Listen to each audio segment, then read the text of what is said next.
In a remote corner of southeastern Ohio, during the winter of 1856, 3 newborn boys entered the world under circumstances so extraordinary that medical professionals still debate their case in hushed tones today. These triplets developed abilities that defied every known law of human psychology and physiology, born in the hidden basement of a Quaker meeting house on one of the most dangerous nights in Underground Railroad history. For over a century, their descendants have guarded secrets about what those boys could do. Secrets that, if revealed, would force us to reconsider everything we thought we knew about the limits of human perception. Never told outside the family records, never documented in any official medical journal, and never spoken of in any academic circle is what I'm about to share with you. The evidence has been deliberately buried. But tonight, the truth finally comes to light. Before we dive deeper into this chilling account that begins in the shadows of America's most secretive rescue network, I need to know something about you. Only for those brave enough to confront mysteries that challenge the very foundations of what we believe possible is this channel. If you're one of the few who can handle stories that blur the line between documented history and inexplicable phenomena, hit that subscribe button right now. And while you're at it, drop a comment telling me what state you're listening from. I want to know where my fellow mystery seekers are gathering tonight.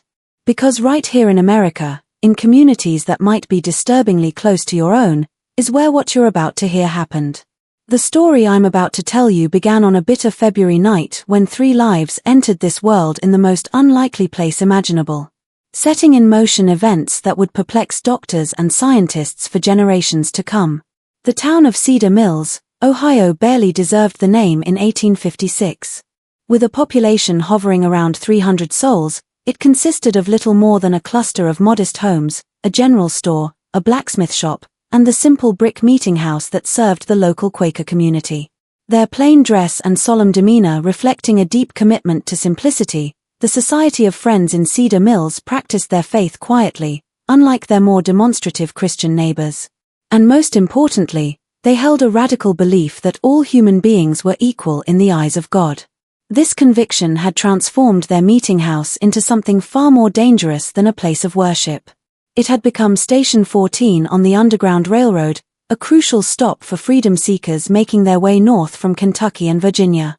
A man whose weathered hands spoke of decades working the soil and whose piercing gray eyes held secrets that could hang half the congregation, Elder Samuel Whitmore had been conducting this clandestine work for nearly 8 years.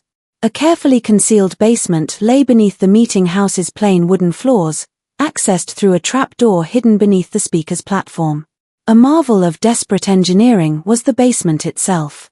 Dug by hand over months of careful work, it stretched nearly the full length of the building above. Thick wooden beams supported the ceiling, while ventilation came through an ingenious system of hollow fence posts that appeared decorative but carried fresh air to those hiding below. Anywhere from 3 to 15 freedom seekers might shelter there on any given week, some for a single night, others for weeks, as they waited for safe passage to the next station. Particularly treacherous had been February of 1856. The Fugitive Slave Act of 1850 had emboldened slave catchers who now roamed freely through Ohio with legal authority to reclaim human property.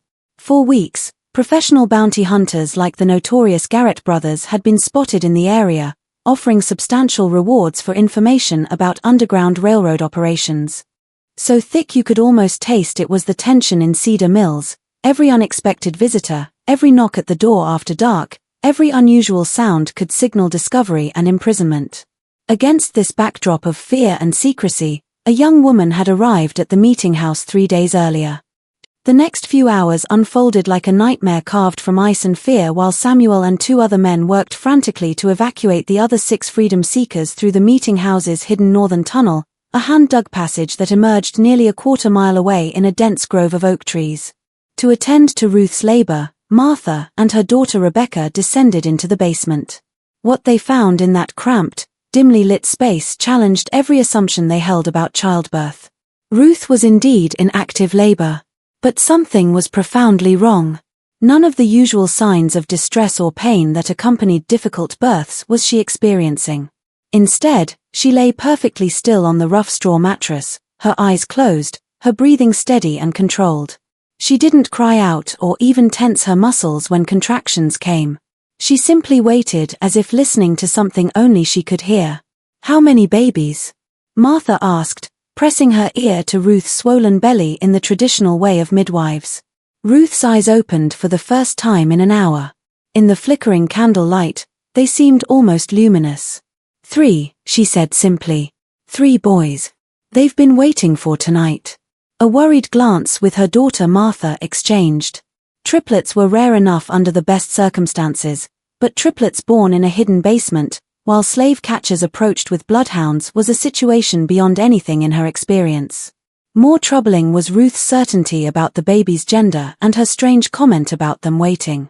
How could unborn children wait for anything? The sound of horses in the distance cut through Martha's confusion. Samuel's voice called down from above. "They're here. The tunnel's clear, but we can't risk moving Ruth now." What happened next was recorded in Martha Whitmore's private journal, a document that remained hidden in her family for over a century before being discovered in 2003 during the renovation of an old farmhouse. According to her account, written just days after the events, Ruth's labor accelerated dramatically the moment the slave catchers arrived at the meeting house. But it accelerated in a way that defied medical understanding. The first baby was born in complete silence. No crying, no sound at all, except for Ruth's barely audible breathing. Martha caught the infant, a perfectly formed boy, and was startled to find him already breathing normally, his eyes open and alert. Before she could even cut the umbilical cord, the second baby arrived again in total silence. Again breathing and aware from the moment of birth.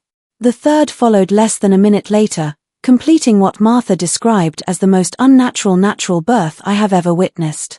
But the strangest part was yet to come. As Martha worked to clean and wrap the 3 infants, footsteps and voices could be heard directly above them. The Garrett brothers had entered the meeting house and were conducting a thorough search. Heavy boots walked across the wooden floors just feet above the newborns' heads. At one point, someone stood directly on the trapdoor that concealed the basement entrance. Throughout this entire time, with strange men and tracking dogs just above them, the 3 babies never made a sound.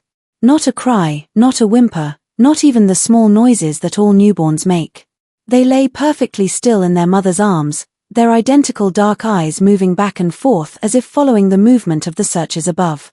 It was as if they somehow understood that their survival depended on absolute silence.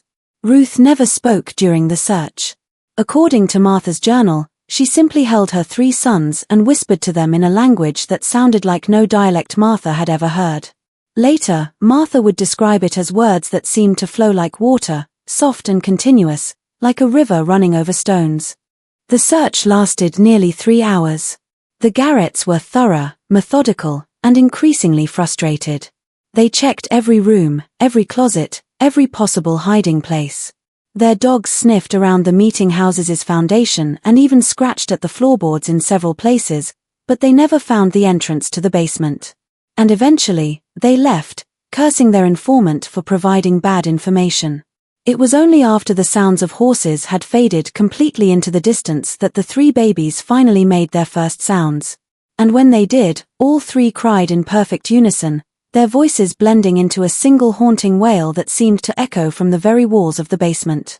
Ruth died less than an hour later, bleeding that Martha couldn't stop, despite all her experience with difficult births. Her last words, spoken so quietly that Martha had to lean close to hear them, were, "They'll know things. They'll always know. Take care of them, but remember they're not like other children." The death of Ruth left the Quaker community of Cedar Mills facing an impossible situation. 3 newborn boys with no known father, no family, and no legal existence. Slave children born free on Ohio soil, but with no documentation to prove their status. Samuel Whitmore made the decision that would shape the rest of his life. The community would raise the boys collectively, each family taking turns caring for them, but all sharing responsibility for their upbringing. The boys were named by the community in the Quaker tradition, Caleb, Ezra, and Isaac. From their earliest days, it was clear that Ruth's final words had been more than the ravings of a dying woman. The 3 boys were indeed not like other children, but in ways that were subtle enough to be dismissed as coincidence by anyone not watching closely. Martha Whitmore, who had taken primary responsibility for the boys' care during their first year, began keeping detailed notes about their behavior. These notes, discovered along with her birth journal, provide a disturbing glimpse into the early manifestations of the boys' unusual abilities. At 6 months old, the triplets had developed a habit that unnerved their caregivers. They would all turn their heads in the same direction at exactly the same moment, often focusing on empty doorways or windows where no one was visible. When someone eventually appeared in those locations, sometimes minutes later, it was always a person who was upset, angry, or hiding something. The boys seemed to sense emotional distress long before any adult could detect it. By their first birthday, the pattern had become impossible to ignore. The triplets could identify lies with unerring accuracy. When community members spoke to them, the boys would respond normally to truthful statements, but would turn away and refuse to engage with anyone who was being dishonest, even about trivial matters. At first, the adults found this amusing, even helpful. If someone claimed to have completed a chore they'd actually forgotten, the boys would immediately know. If a visitor to the meeting house gave a false name or misleading information about their background, the triplets would become agitated and refused to go near that person. But the ability was more than simple lie detection. As the boys grew older, they seemed to sense deception in all its forms, not just spoken lies, but hidden intentions, concealed emotions, and unspoken plans. Samuel Whitmore wrote in his private correspondence, "It is as if the boys can see directly into the human heart and know what lies therein." This would be a blessing perhaps if it did not seem to cause them such distress. They are constantly aware of the small falsehoods and hidden thoughts that all people carry, and this knowledge appears to be a burden rather than a gift. More disturbing were the boys' reactions to specific types of deception.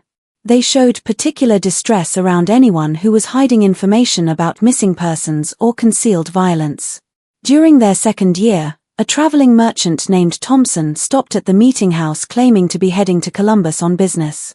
The triplets became so agitated in his presence that they couldn't sleep or eat until he left. 2 weeks later, news arrived that Thompson had been arrested for the murder of his business partner, whose body had been concealed in Thompson's wagon during his visit to Cedar Mills. By age 3, the boys had developed what the community began calling the knowing look, a shared expression they would adopt when focusing on someone who was hiding something significant. All three would turn their heads simultaneously, their dark eyes seeming to penetrate whoever had attracted their attention. Most unsettling was their habit of whispering to each other during these episodes, always in that strange flowing language that Ruth had used during their birth. Dr. William Harrison, the local physician who had been monitoring the boys' development, was both fascinated and disturbed by their abilities. In a letter to a colleague at the Medical College of Ohio, he wrote, "I have examined these children repeatedly and can find no physical abnormality that would account for their unusual perceptive abilities. Their hearing, vision, and other senses appear normal, though perhaps slightly more acute than average, yet they consistently demonstrate knowledge of matters that should be beyond their perception. I am forced to conclude that either these children possess some form of sensory capacity unknown to medical science or I am the victim of an elaborate deception.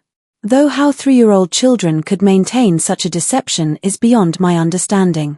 The boys' impact on the Underground Railroad operations was immediate and profound. Word of their abilities spread quietly through the network of stations and conductors. Freedom seekers began requesting specifically to be routed through Cedar Mills, knowing that the boys could identify infiltrators and betrayers with perfect accuracy. The triplets' presence in the meeting house basement became a guarantee of safety. If they remained calm and peaceful, the freedom seekers knew they were among friends. If the boys became agitated or refused to enter the basement, it was a certain sign that someone in the group couldn't be trusted. Samuel Whitmore found himself in the uncomfortable position of relying on 3 young children for the security of one of Ohio's most important Underground Railroad stations. But the boys' accuracy was undeniable. Over the course of 3 years, they identified 7 potential infiltrators, preventing what could have been catastrophic discoveries of the network's operations. But their abilities came with a price that became more apparent as they grew older. The boys were increasingly isolated from other children who found their intense stares and whispered conferences unsettling. Adults in the community, while grateful for the protection the boys provided, couldn't shake the feeling that they were being constantly evaluated and judged. Even the most honest people felt uncomfortable under the triplets' watchful eyes, knowing that every thought and emotion was somehow visible to them.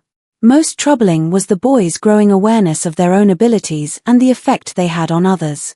By age 4, they had learned to modify their behavior around strangers, keeping their knowing looks subtle and their whispered consultations private. But this self-consciousness seemed to deepen their isolation, creating a barrier between them and the rest of the world that grew more pronounced with each passing year. The year 1860 brought changes to Cedar Mills that would test the triplets' abilities in ways no one could have anticipated. The election of Abraham Lincoln had inflamed tensions throughout Ohio, and Underground Railroad activities were becoming increasingly dangerous. Federal marshals were conducting more frequent raids, and bounty hunters like the Garrett brothers were operating with virtual impunity. It was during this period of heightened danger that the boys, now 4 years old, began demonstrating a new and more disturbing aspect of their abilities. They could not only detect deception and hidden emotions in people who were present, they seemed to sense the emotional distress of people who were miles away.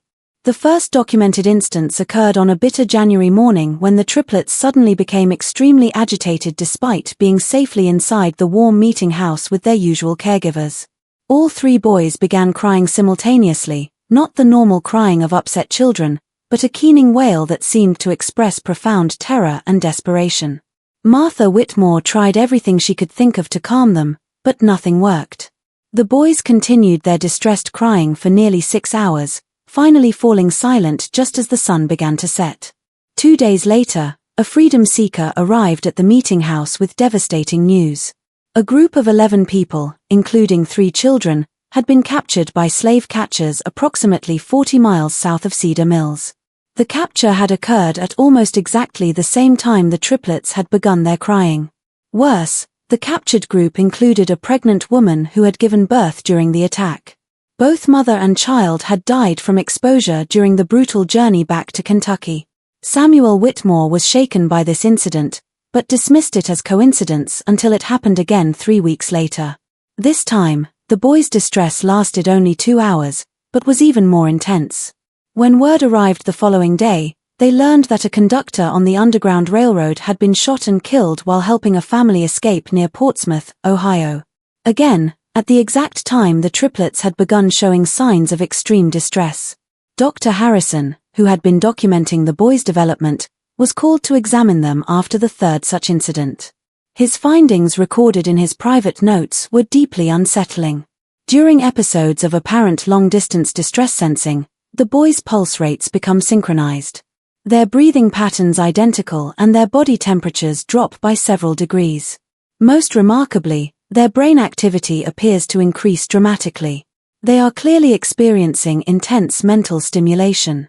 Despite appearing outwardly distressed, I can only conclude that their nervous systems are somehow detecting emotional trauma occurring at great distances. Though the mechanism by which this occurs is completely unknown to medical science. The boys' long-distance sensing abilities seem to be specifically attuned to situations involving deception, betrayal, and mortal danger. They never reacted to ordinary accidents or natural deaths, but they invariably detected when someone was being hunted, betrayed, or murdered. Their range appeared to extend throughout most of southern and central Ohio and possibly into northern Kentucky. Word of the triplets' abilities spread beyond the Underground Railroad network. Families with missing loved ones began making pilgrimages to Cedar Mills, hoping that the boys could somehow sense whether their missing family members were still alive and where they might be found. Samuel Whitmore was reluctant to exploit the children's abilities in this way, but the boys themselves seemed drawn to these desperate families. The most remarkable case involved the Brennan family, whose 16-year-old daughter Mary had disappeared while traveling to visit relatives in Columbus. The girl had been missing for 3 months when her parents arrived in Cedar Mills, having heard rumors about 3 children who could find lost people. Samuel initially refused to involve the boys, but Caleb, Ezra, and Isaac approached the distraught parents on their own. Without being asked, the triplets lined up in front of Mrs. Brennan and began their characteristic synchronized whispering. After several minutes, Isaac stepped forward and pointed southeast toward the Ohio River. "She's there," he said simply. "She's scared, but she's alive." The man who took her isn't who he said he was. Acting on this information, local authorities searched a remote farm near Chillicothe and found Mary Brennan locked in a cellar along with 2 other young women who had been kidnapped by a man posing as a traveling preacher. The kidnapper was arrested and later confessed to planning to sell the women into prostitution in New Orleans. The rescue of Mary Brennan marked a turning point in how the community viewed the triplets. No longer were they simply children with an unusual ability to detect lies. They were becoming something else entirely.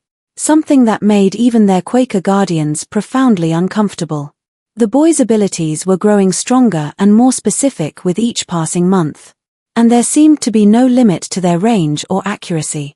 But perhaps most disturbing was the boys' increasing emotional detachment from the world around them. The constant awareness of deception, violence, and human suffering was taking its toll. They rarely smiled, seldom played, and spent most of their time huddled together, whispering in their private language. When they did interact with adults, their conversations were marked by a wisdom and sadness that seemed impossible in children so young.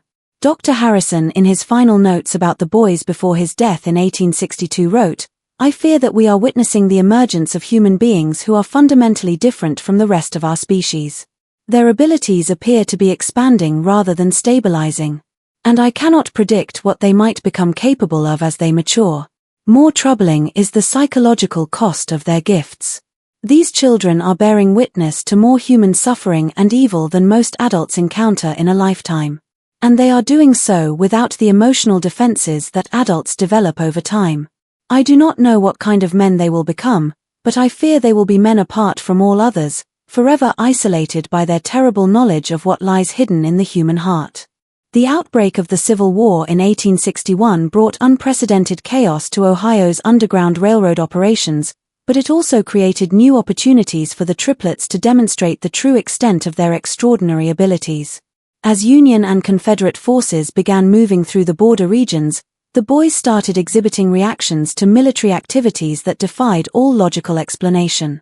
Samuel Whitmore first noticed this new development during the summer of 1861 when 6-year-old Caleb Ezra and Isaac began showing signs of extreme agitation for several days running. The boys would stand at the meeting house windows looking south toward the Ohio River, their faces marked by expressions of horror that seemed far too mature for their years. When Samuel asked what was troubling them, Isaac, always the most vocal of the 3, simply said, "Too many people are going to die. So many people." 3 days later, news arrived of the First Battle of Bull Run, where Union forces had suffered a devastating defeat. The timing was impossible to dismiss as coincidence, especially when similar incidents began occurring with increasing frequency. The boys seemed to sense major military engagements days or even weeks before news of them reached Cedar Mills, and their emotional reactions corresponded precisely to the scale of casualties involved. More disturbing was their apparent ability to detect specific individuals among the thousands of soldiers moving through the region. In September of 1861, a young Union soldier named Thomas Caldwell stopped at the meeting house while traveling home on leave to visit his family in Marietta. The triplets took one look at him and immediately began their synchronized whispering, their faces showing expressions of profound sadness. Martha Whitmore, now in her 60s but still serving as the boys' primary caregiver, asked them what they sensed about the soldier. Ezra stepped forward and spoke in a voice that seemed too old for his small body. "He won't make it home. The man who's supposed to be his friend will shoot him for his money 3 days from now near the river crossing." Thomas Caldwell laughed when told of the prediction, claiming that he was traveling alone and had no money worth stealing. But 3 days later, his body was found near a river crossing 20 miles east of Cedar Mills. He had been shot and robbed by a deserter from his own unit, a man named Patterson, who had claimed to be Caldwell's friend and had arranged to travel part of the way with him. The accuracy of this prediction sent shock waves through the local community. But it was only the beginning. Over the following months, the boys began making increasingly specific and disturbing predictions about people they encountered. They could tell when someone would die, often down to the day and hour. They could predict betrayals, desertions, and acts of violence with unerring accuracy. Most chilling of all, they seemed to know which of the freedom seekers passing through the meeting house would successfully reach Canada, and which would be captured or killed along the way. Samuel Whitmore struggled with the moral implications of the boys' knowledge. Should he warn people of the dangers the triplets foresaw? Should he try to prevent the tragedies they predicted? Or was this knowledge too dangerous to act upon? The weight of these decisions was crushing, made worse by the boys' apparent indifference to the suffering they witnessed. They reported deaths and betrayals with the same calm detachment they might use to comment on the weather. The turning point came in the spring of 1862 when a group of 12 freedom seekers arrived at the meeting house led by a conductor named James Morrison, whom Samuel had worked with for years. Morrison was a trusted ally, a man who had successfully guided hundreds of people to freedom over the course of a decade. But when the triplets saw him, their reaction was immediate and violent. All three boys began screaming the moment Morrison entered the meeting house, a sound unlike anything they had ever made before. It wasn't the crying of distressed children, but something primal and terrifying, like the warning calls of animals sensing mortal danger. They screamed and pointed at Morrison, their faces contorted with an expression of pure horror. Morrison was baffled and offended by the reaction. He had never encountered anything like it from the boys, who had always been calm in his presence during previous visits. Samuel tried to question the triplets about what they sensed, but they could only repeat over and over, "Death. He brings death. So much death." Despite the boys' warnings, Samuel was reluctant to turn away a trusted conductor and 12 desperate freedom seekers. Morrison insisted that he had brought the group safely from Kentucky and was prepared to guide them on to the next station. The 12 freedom seekers, men, women, and children ranging in age from 8 to 60, seemed genuinely desperate and showed no signs of deception. But the triplets' agitation only intensified as the hours passed. They refused to enter the basement while Morrison and his group were there, and they continued their disturbing predictions. "Tomorrow night in the woods by Miller's Creek, he'll call to them, and they'll trust him because they think he's their friend. But the men with guns will be waiting." Samuel faced an impossible choice. Either trust the word of 3 young children whose abilities he didn't understand, or risk the lives of 12 people based on what might be nothing more than childhood intuition. In the end, he chose a compromise that would haunt him for the rest of his life.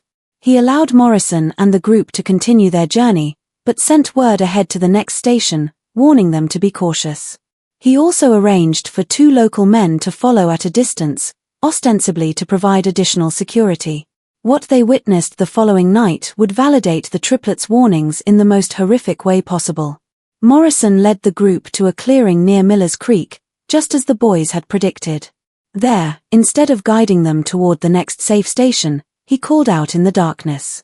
Within minutes, armed slave catchers emerged from the woods. The freedom seekers realized they had been betrayed, but it was too late to escape. In the chaos that followed, 7 people were killed outright, including 2 children.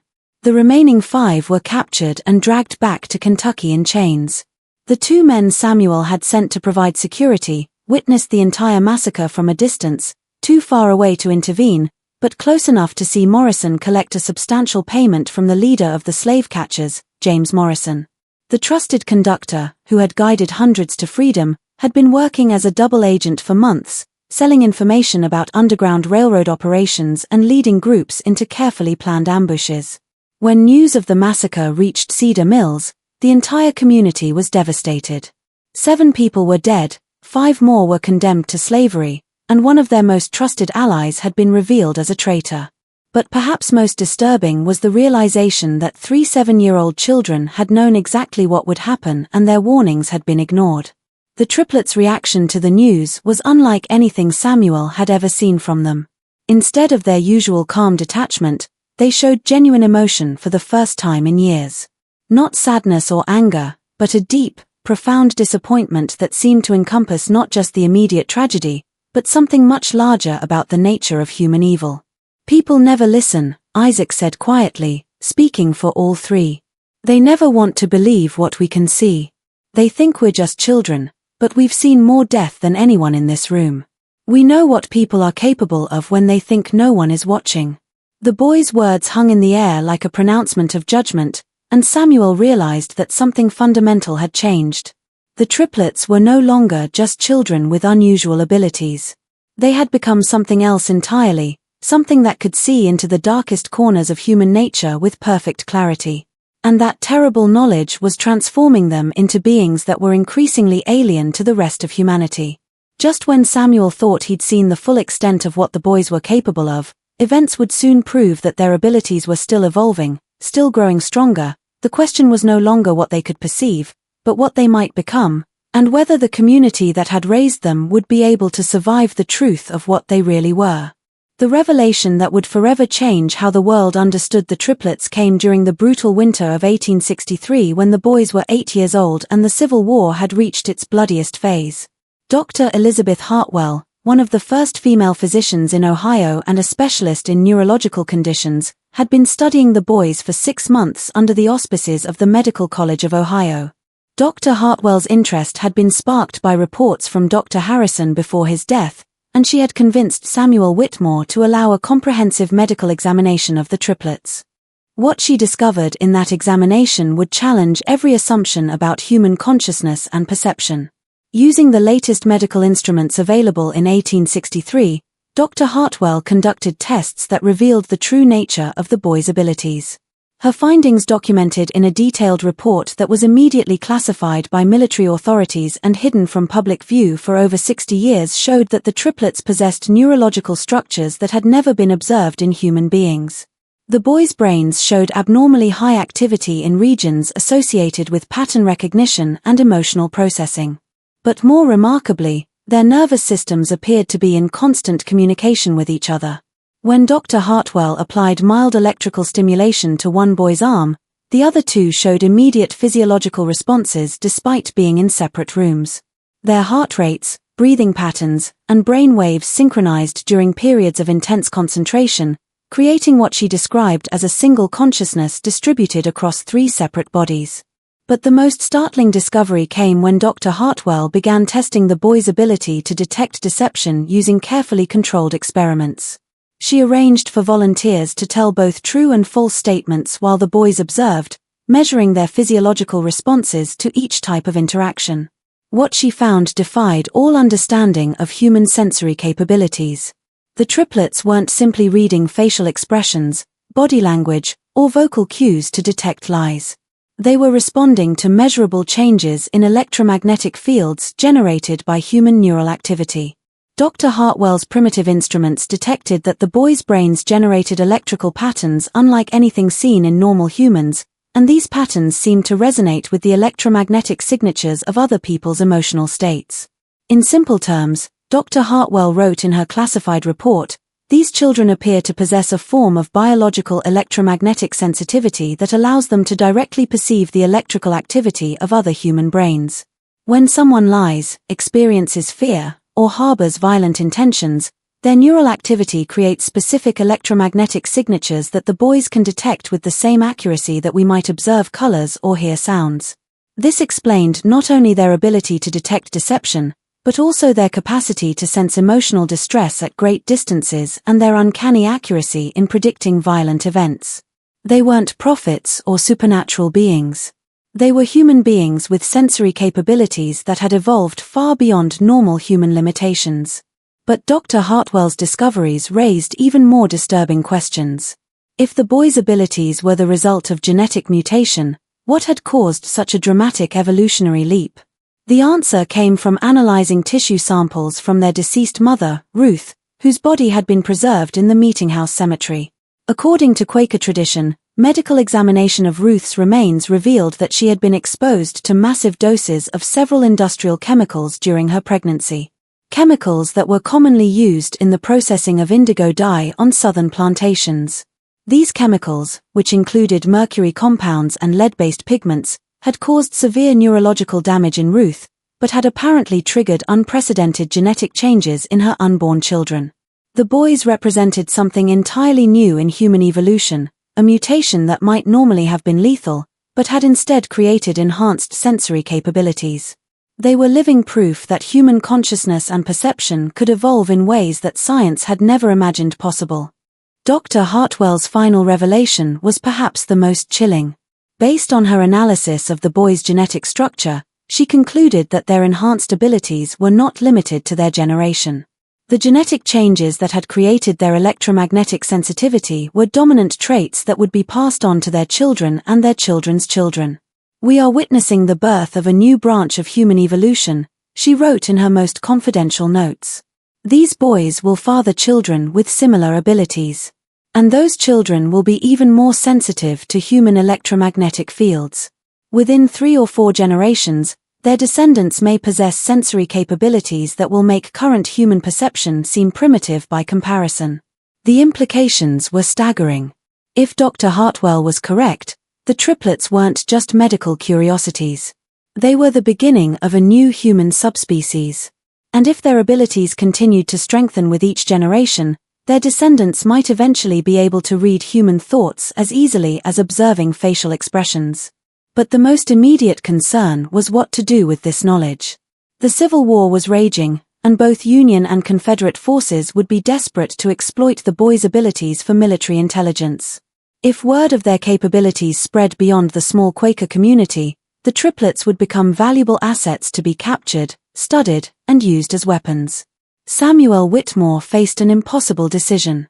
Dr. Hartwell was prepared to publish her findings, which would bring international attention to the boys, but would also ensure their safety through public scrutiny.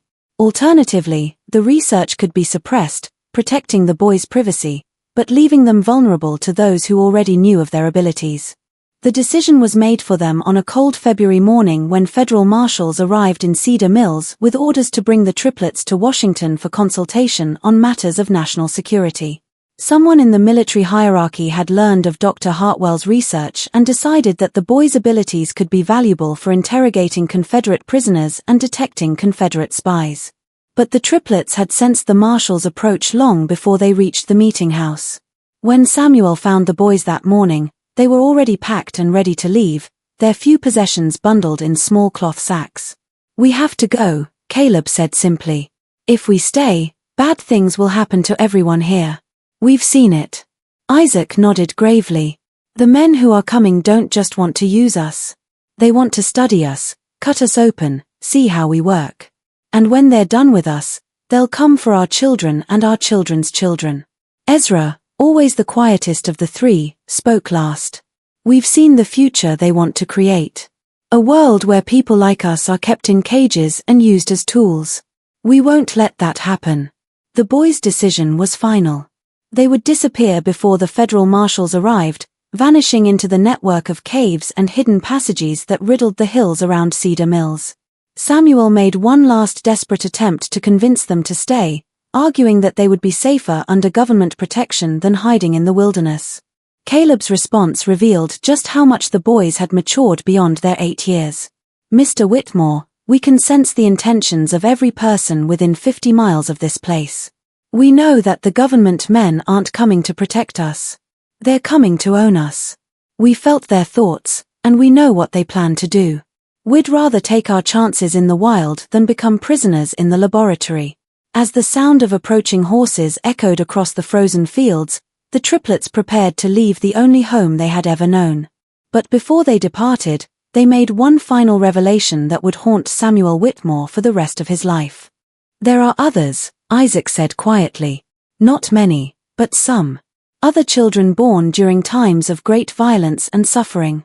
Children whose mothers were exposed to the same kinds of poisons that changed us.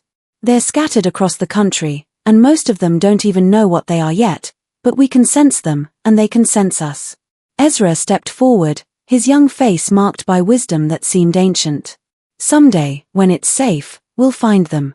We'll teach them what we've learned, help them understand their abilities, and maybe, if we're careful, we can build something better than what exists now. A world where people can't lie to each other, can't hide their evil intentions, can't pretend to be something they're not." The boys' final words as they prepared to vanish into the wilderness were both a promise and a warning. "We'll be watching. We'll always be watching. And we'll remember who helped us and who tried to hurt us. That knowledge will be passed down to our children and their children and their children after that. The world is about to change in ways that people can't imagine, and it's going to start with us."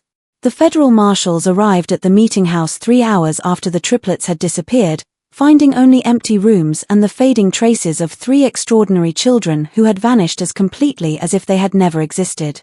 Despite extensive searches involving tracking dogs and military units, no trace of the boys was ever found. They had simply melted away into the Ohio countryside, leaving behind only memories and questions that would never be fully answered.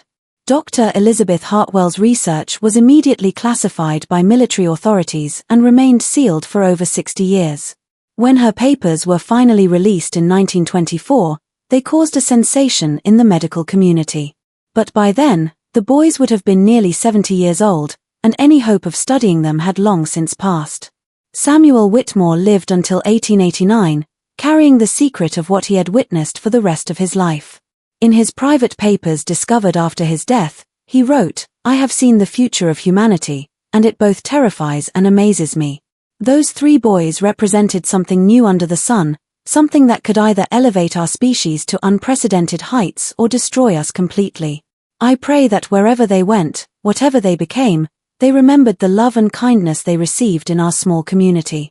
The Underground Railroad station at Cedar Mills continued operating until the end of the Civil War, but it was never the same after the Triplets' departure.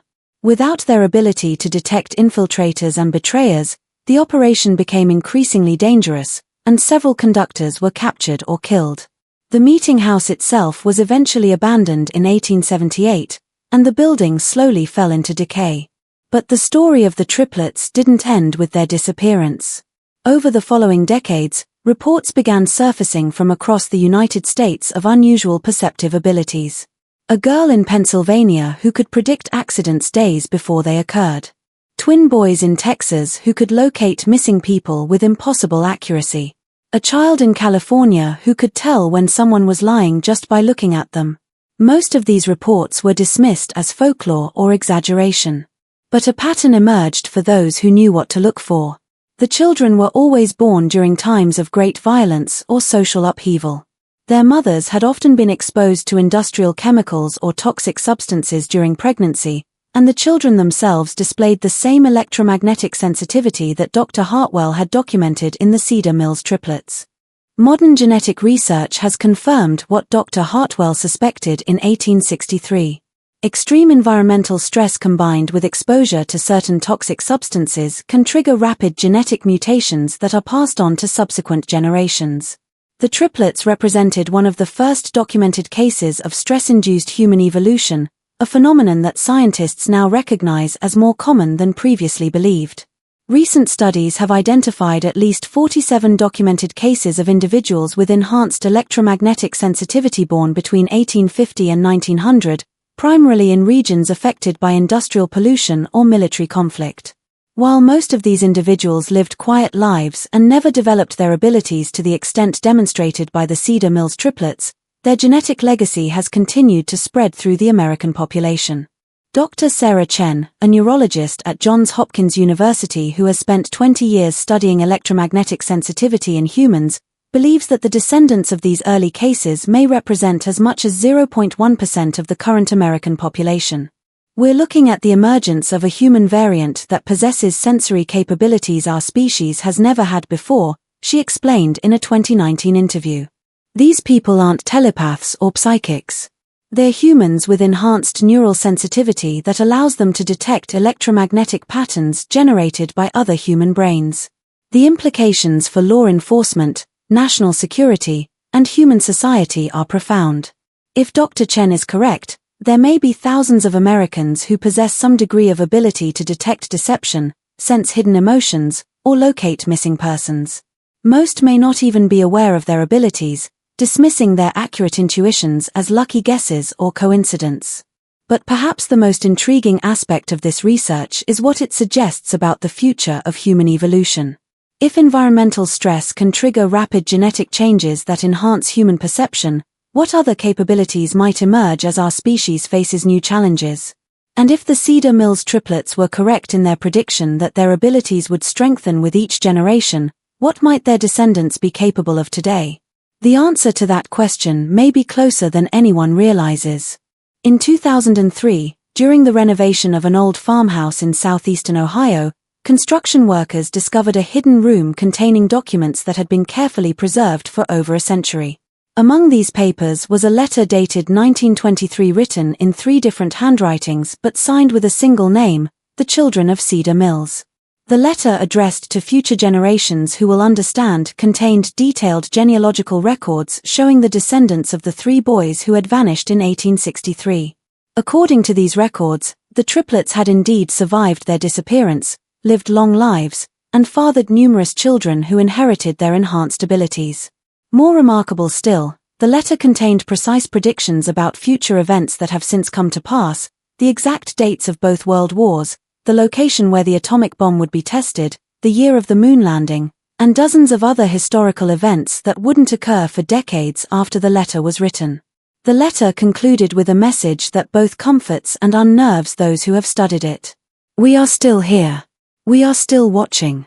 We have grown in number and in ability with each passing generation, just as we promised we would. The time is coming when humanity will need the gifts we carry. And when that time arrives, we will be ready. Until then, we remain hidden, learning, growing, and preparing for the day when the world will finally be ready to accept what we represent. The next step in human evolution. The letter was accompanied by a contemporary address in Ohio and a simple instruction. When you are ready to know more, come to this place on the anniversary of our birth. We will be waiting. February 23, 2024 marked the 168th anniversary of the triplets' birth. According to local reports, more than 50 people gathered at the specified address that day, researchers, descendants of Underground Railroad participants and individuals who claimed to possess similar abilities to those demonstrated by the original Cedar Mills triplets. What transpired at that gathering remains unknown. Those who attended have refused to discuss what they witnessed, and no official records of the event exist. But in the months following the meeting, several of the attendees have begun working together on projects related to missing persons cases, criminal investigations, and psychological research. Dr. Chen, who was among those present at the February meeting, will only say that the legacy of the Cedar Mills triplets is far from over. In fact, it may just be beginning.